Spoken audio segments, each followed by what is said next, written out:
is anybody starving? When we travel all over the world, many of our friends ask us, is there enough prasad for our devotees in Russia? So we tell them, yes, plenty. So we have to finish the lecture today by 8:20 because we have such limited space. This temple room is also used as a bedroom by the brahmachari. So we just do a very short kirtan and then start the lecture. Very bad throat, but still. Om Namo Bhagavate Vasudevaya. Om Namo Bhagavate Vasudevaya. Om Namo Bhagavate Vasudevaya. Srimad Bhagavad Gita, chapter 14, text 20. Gunanetana dityatren Dehi deha samudbhavan Janma mrityu jara dukher Vimukto mritan ashnute. Om jnana timirandasya jnananjana shalakya Chakshurmilitanena tasmai Shri Gurave Namaha. Shri Chaitanya Manobhistam Sthapitam Yena Bhutale Swayam Rupa Kadamayam Dadati Swapadantikam. Jai Shri Krishna Chaitanya Prabhu Nityananda Shri Advaita Gadadhar Shivachadi Gaur Bhaktivinoda. Hare Krishna, Krishna Krishna Hare Hare, Hare Rama Rama Rama Hare Hare. Gunan etan adityatrin Dehi deha samud bhavan Janma nitya jara dukher Vimukto mritam asnute. Before I start the lecture, I just want to know how many people in this audience are coming here for the first time? Okay. The reason I always ask this in a public lecture or in a lecture with a lot of guests is because obviously if somebody is coming here the first time, he needs a little introduction to the Krishna conscious philosophy. So the verse we just read is from the chapter entitled The Three Modes of Material Nature. And the three modes of material nature are goodness, passion, and ignorance. Goodness is superior to passion, passion superior to ignorance. But nevertheless, Krishna is explaining that we should become transcendental even to the stage of goodness. Krishna is explaining in this verse that when the embodied being becomes transcendental to the three modes, then he can become free from Janma, Mrityu, Jara, Dukher. So Janma, Mrityu, Jara, Dukher. These four are very famous Sanskrit words, and if you listen to Prabhupada's lectures, you will find that almost in every lecture he has mentioned these four words. So this means, Janma, Mrityu, Jara, Dukher means birth, death, disease, and old age. Krishna has established in the Bhagavad Gita that material life means being accompanied by two principal characteristics. One is misery, and the other is everything is temporary. In Sanskrit, the words are dukhalayam and ashashatam. So very often people want to question, how is this misery realized? So this misery is realized through sevenfold different processes. Four of these seven are Janma, Mrityu, Jara, Dukher. Birth, for example, is a very painful experience. Our modern day scientists can never tell us why the child comes out of the mother's womb crying. But the Srimad Bhagavatam explains in the third canto how the child in the mother's womb is in a very, very uncomfortable position. It is explained that even if we had to experience today, for 1 second, the uncomfortable position that we had to experience in the mother's womb, the living entity would die. So birth is painful. That's why we see the child always comes out crying. And even in his childhood, the child cries. Then there is disease. Nobody likes to get diseased. In some parts of the world, you have full medical coverage. That means the doctor is free, Balnitsa is free, the medicine is free. But certainly the pain is not free. The pain you have to experience. So therefore, nobody likes disease, because disease makes you uncomfortable and gives you pain. So our modern day scientist friends keep assuring us that very soon these diseases will be conquered. But if you carefully analyze, you will see that there are more diseases today than ever before. And these diseases are getting more and more severe. At one time, cancer was the disease that everyone feared most. Now we have AIDS, that's even more serious than cancer. So disease is there, regardless of whether one is rich or poor, or regardless of whether one is living in a developed country or an undeveloped country. Then there is mrityu, there is death. You can't avoid death, and you can't avoid old age. Nobody likes to get old. If there was ever any medicine or insurance company, insurance policy that told you, pay this premium and you can avoid old age, I'm sure that everybody would subscribe to it. People do not like old age because it makes life inconvenient, uncomfortable. And we try our best to avoid old age. Therefore, people dye their hairs, put on artificial teeth when your natural teeth fall, do cosmetic makeup and surgery to make the wrinkles fade, to hide the wrinkles of the face. They virtually do everything that they can to avoid the appearance of old age. If you ever want to flatter an old man, all you have to do is tell him how young he looks. And if you ever want to insult a young man, just tell him how old he looks. Because nobody likes to look old. And as one progresses in old age, one is constantly reminded about the death, which is going to be coming soon. And ultimately, there is death. The atheist encounters God in the form of death.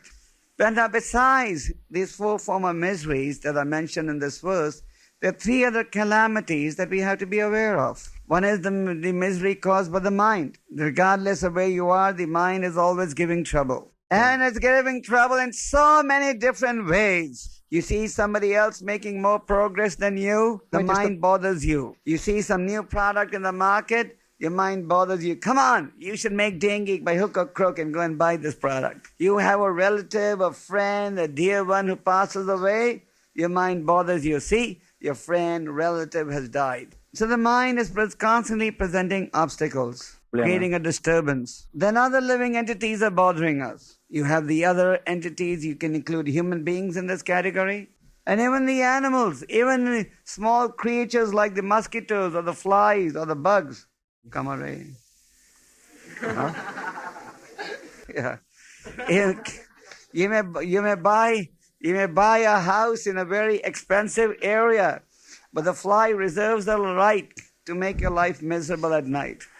Like in Bombay, we have a temple in the Jew area. Very expensive area. One of the most expensive areas of India. But people build very big houses there. These houses cost millions of dollars. But still, the mosquitoes are very active in the night. So unless you take precautions, you can't sleep. Then there are natural disasters like earthquake, floods, drought, and so on. So these are in brief the 7 different types of miseries that we all have to encounter. Further, Krishna says in the Bhagavad Gita that everything is temporary. Ashashatam. That means temporary. You may be very beautiful today, but tomorrow with the passage of time, this beauty will disappear. You may be very famous today, but tomorrow you can become the opposite.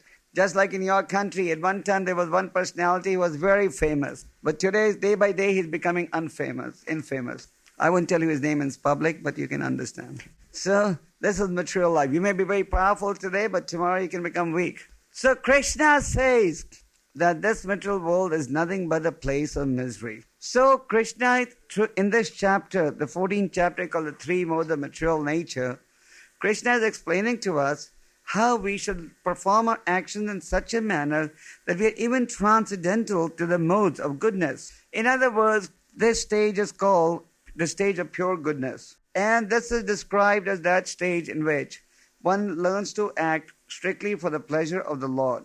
Now, as we said earlier, amongst the material modes, goodness is superior to passion and ignorance. Krishna has already explained in this chapter that the mode of goodness is illuminating. Just like the sunshine illuminates and darkness gets destroyed, similarly, with the help of spiritual knowledge, one becomes aware of one's constitutional position. The living entities who are conditioned by material nature are of various types. So in the mode of goodness, one becomes happy that he is on the right path. In the mode of goodness, one is wiser than those in the other modes. So, in the mode of passion, Krishna says, one is very, very active. And this mode is born due to unlimited desires and hankering. And hence the living entity engages in various fruitive activities. Then there is the mode of ignorance, also known as the mode of darkness. And primarily, under the influence of this mode, one is lazy, inactive. So Krishna is saying that by the cultivation of transcendental knowledge, one can transcend the three modes. Now, goodness, thou superior to the other two, nevertheless, when one is under the influence of goodness, there is still the desire for sense enjoyment. Just like we see ourselves in India, the many people who follow Vedic rituals quite strictly, but the same individuals also engage in different types of sinful activities. Therefore, Krishna has explained in this chapter that as long as one is under the influence of the modes, there's always competition going on between the modes for satisfaction. Sometimes the mode of goodness wins, sometimes the mode of passion, and sometimes ignorance. So, goodness is also not the safest position to be in. Krishna also explains that the mode of goodness is realized when all the gates of the body are illuminated with knowledge. We have 9 gates in our body. These are the gates or the agencies through which one fulfills activities of sense enjoyment, or one executes activities of sense enjoyment. You have the 2 eyes, ears, nostrils, mouth, genitals, and anus. And Krishna says, goodness is experienced when all these 9 gates are equipped with spiritual knowledge. In the mode of goodness, one can see things in the right perspective. So, pure goodness, however, is the stage where one learns to act for the pleasure of the Lord. One accepts directions as it comes down to the disciplic succession, and one realizes that what the instructions of the Lord are the only means by which the goal of life can be realized. In the stage of pure goodness, one realizes that the instructions of the Lord are the only means by which the goal of life can be realized. And Krishna says in this verse, then one can enjoy real happiness. He uses the word amritam. Amritam means nectar. So everybody is after some nectar. Doesn't matter whether one is in the human form of life or the animal form of life. Everybody is searching for nectar or happiness. Isn't the cat very happy when the cat finds milk in the kitchen? And don't you see sometimes the dog's walking on the street wagging its tail? And when you see the dog walking on the street wagging its tail, you know it's happy. And the human beings are also looking for happiness. Doesn't matter whether you're in a small village or in a big city like Moscow. Everyone's looking for happiness. But Krishna says in this verse that by taking to the stage of pure goodness, you can enjoy nectar even in this life. This is not the only verse of the Gita where this point is made, that spiritual execution, that by spirit devotional service one can enjoy happiness. There's so many verses in the Gita where this one point is made. That is, this is the path of real happiness. Many times Prabhupada said in his lectures, this movement is designed to make everyone happy. When Prabhupada first went to America in 1965, at that time there was a very big hippie movement in America. So Prabhupada used to say, I've come here to convert the hippies into happies. And on numerous occasions Prabhupada said this movement is designed to make everyone happy. Otherwise, why would all of you come here? Why would you come here again and again? Obviously, because there is some satisfaction. We are searching for satisfaction, but in the material world there is no satisfaction. Prahlad Maharaj was a young boy who had received spiritual knowledge when he was in the womb of his mother.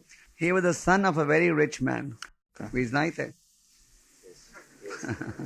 What was his father's name?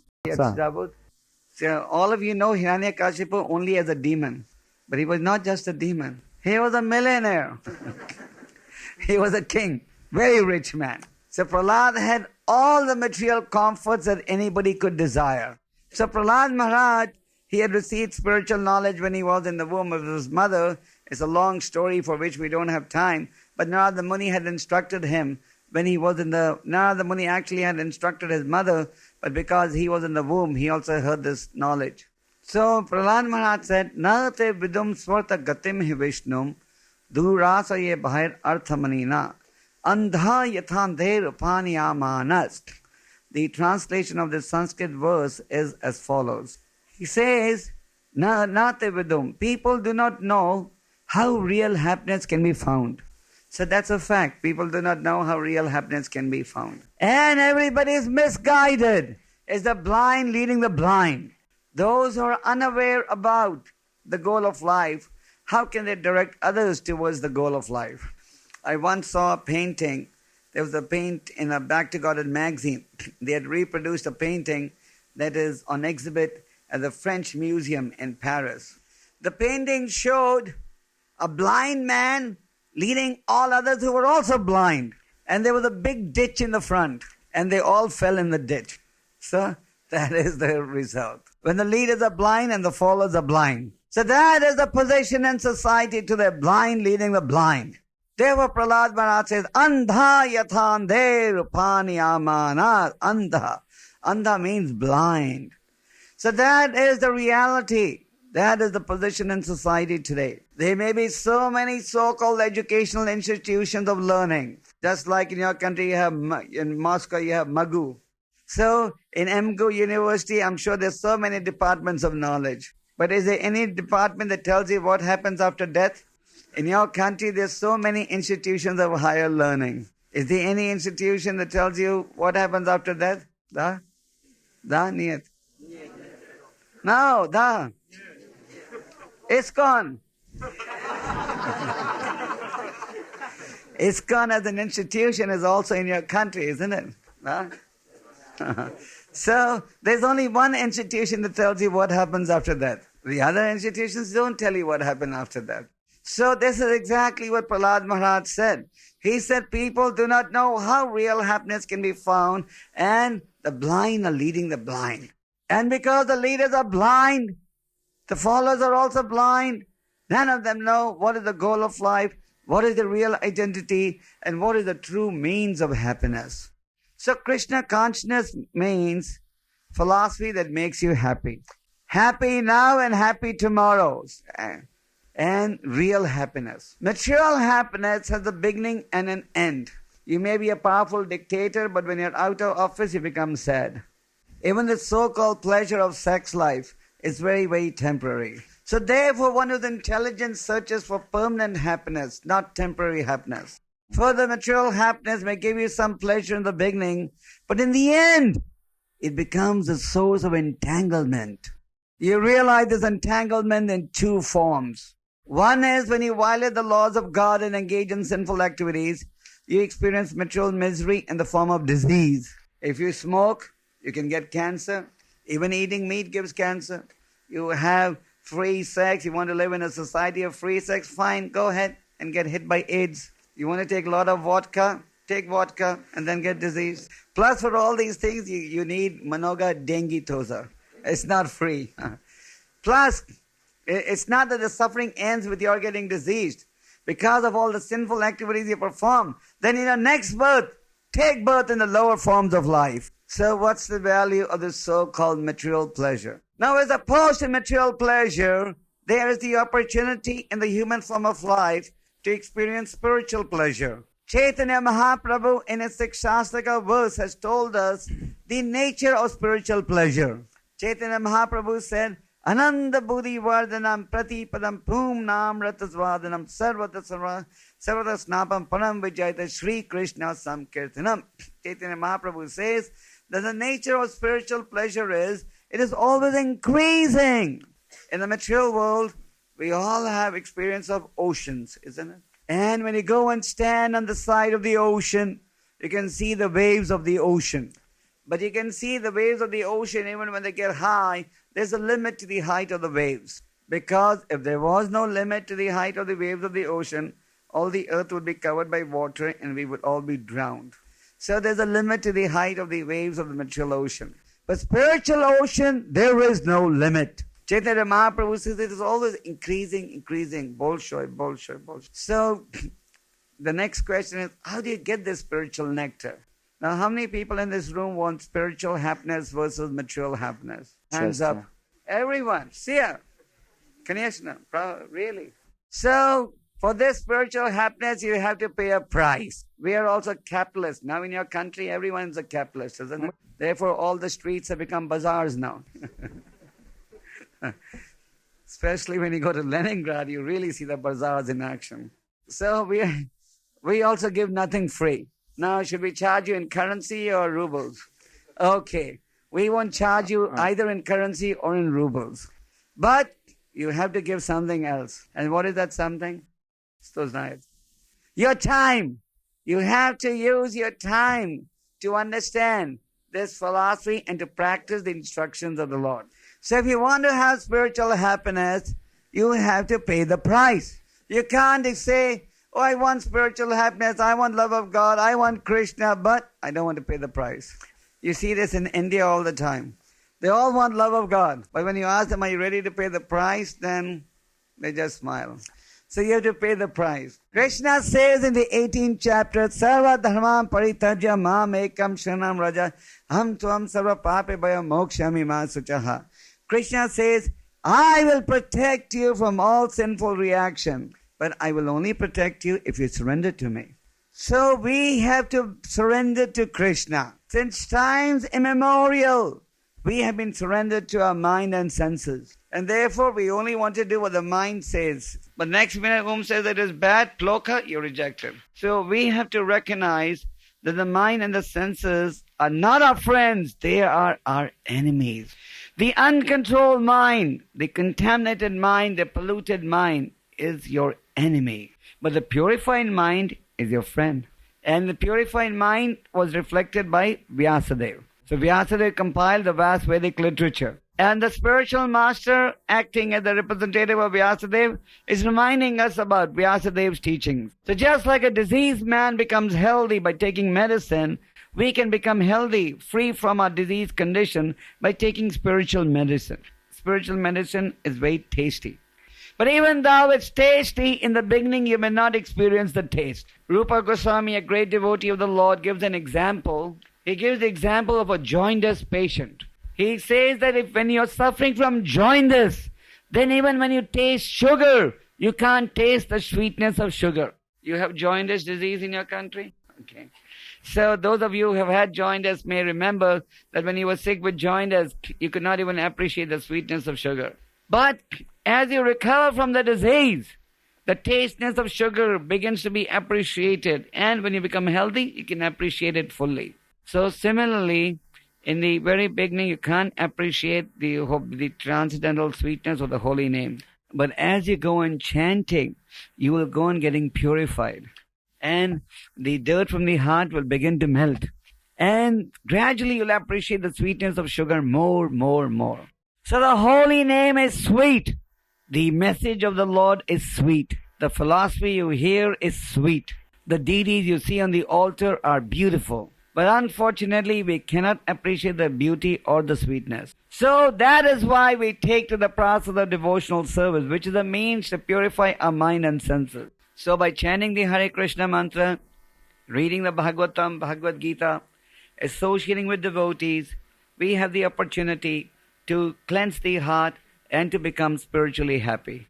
So this is the true path of happiness, the path of Krishna consciousness. So if many of you are taking to this process in your country and around the world, it is because all of you are the most intelligent people in society. The most intelligent individual in society is one who accepts the teachings of the Lord to be the absolute truth and the means to happiness. Those who have PhD degrees or who have a nice car, a nice house, drive a Mercedes car, they're not necessarily the most intelligent people of society. You all are the most intelligent and the most fortunate. You may say, that's what you say, Swamiji, but in society, they don't think we are intelligent. How can you expect a blind man to identify the different colors? So, those who are blind, how can they tell you who is really intelligent? We have to examine things through the eyes of the scriptures. This is known as Shastra Chakshus. So our request to all of you who have assembled here is to please take to this Krishna conscious process very seriously. This is a genuine process. It's a genuine product. We are not selling you some concocted product. Krishna is real. The Vedic philosophy is real. The Hare Krishna mantra is real. And it is only because you're experiencing the satisfaction are you still continuing with the process. And the prasad you had was also real, isn't it? So everything is real. So those who have come here for the first time or the second time, our request is please start coming here regularly. This philosophy is for entire humanity. This philosophy is eternal. And this philosophy will give you real happiness. Prabhupada said Krishna is all attractive. So we are all looking for something to focus on. So focus on Krishna's teachings. And those of you who are regular visitors to the temple, our request is please practice Krishna consciousness as seriously as you can. There is always room for improvement. So try hard to perfect your Krishna consciousness. And regular association with devotees is also very necessary. Because spiritual association reminds you of what the goal of life should be. So these Krishna conscious temples which Prabhupada has opened all over the world, these are spiritual volunteers. So come here and become spiritually happy. So we want to request all of you to chant the Hare Krishna mantra every day without fail. Read the Bhagavad Gita and Srimad Bhagavatam. Associate with devotees as much as you can. And come and have darshan of the deities. And by this simple process, make your life happy. And you don't have to pay dengue or currency. Tolka, Vasha Remani, only your time. Hare Krishna. Hare Krishna. Hare Krishna. Hare Krishna. Hare Krishna. Krishna Krishna. Krishna Krishna. Hare Hare. Hare Hare Rama. Hare Rama. Hare Rama. Hare Rama. Rama Rama. Rama Rama. Hare Hare. Hare Hare. У вас есть вопрос? Yes. Can you please tell us, can we just skip the other modes of material nature, just, to go directly from ignorance to the pure goodness? Is it a gradual process? No, you can go directly from ignorance to pure goodness. If you can touch your nose directly, why should you place your hand behind your head to touch your nose? So this Krishna, if there's a tall building and you have the lift available, why should you take the staircase? Can you please explain to us the mechanism by which these three modes of nature force the spirit soul to act in some other way? Huh? Can you please explain to us the mechanism, the process by which the three modes of material nature force the spirit soul to act in one or other way? Just like the rainwater, when it falls on the ground, it gets contaminated. The living entity, when it comes in contact with the material world, it comes in contact with the three modes. How can you understand this, that these gates, or these 9 gates, are animated by knowledge? What does it mean? They're animated by knowledge. When you don't misuse these gates, these 9 gates are the medium through which we engage in sinful activities. So when you refuse to use these gates for sinful activities, because you have spiritual knowledge, then one is acting correctly. If the person realized Paramatma inside himself, does it mean that he transcended three modes of material nature? If he realized Paramatma Yeah. inside, Yes. it means Does it mean that he is above these three modes of nature? yes, but you cannot determine on your own whether your Paramatma realized. You need a doctor to tell you that. Because everybody in Kali Yuga thinks he is self-realized. Saglasan.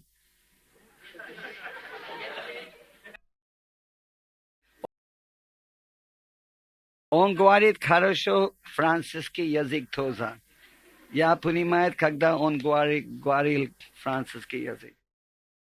He is asking, but he is engaged in devotional service. Krishna gives him blessings and he can realize Paramatma inside himself. Does it mean that he is above this mode in this case? Well, you should be on the path of Bhagwan realization. He said it's just the first step. Well, it's a long discussion. I can't give a 1-second answer. So, I should let you all go. Are all of you, how many people in this audience chant the Hare Krishna mantra every day at home? Okay. I want to ask the question a different way. How many people in this audience don't chant Hare Krishna mantra every day? Niyat manoga. So those who don't chant, our request is you please start chanting. Those who do chant, our request is you can always chant more. And those who are chanting, Those who are chanting 16 rounds at least every day, our request is purify your chanting. There's always room for improvement. So keep improving, and the more you surrender to Krishna, the greater will be the degree of spiritual happiness you encounter. Hare Krishna. Hare Krishna. I'll see you all tomorrow. Give a lecture tomorrow evening.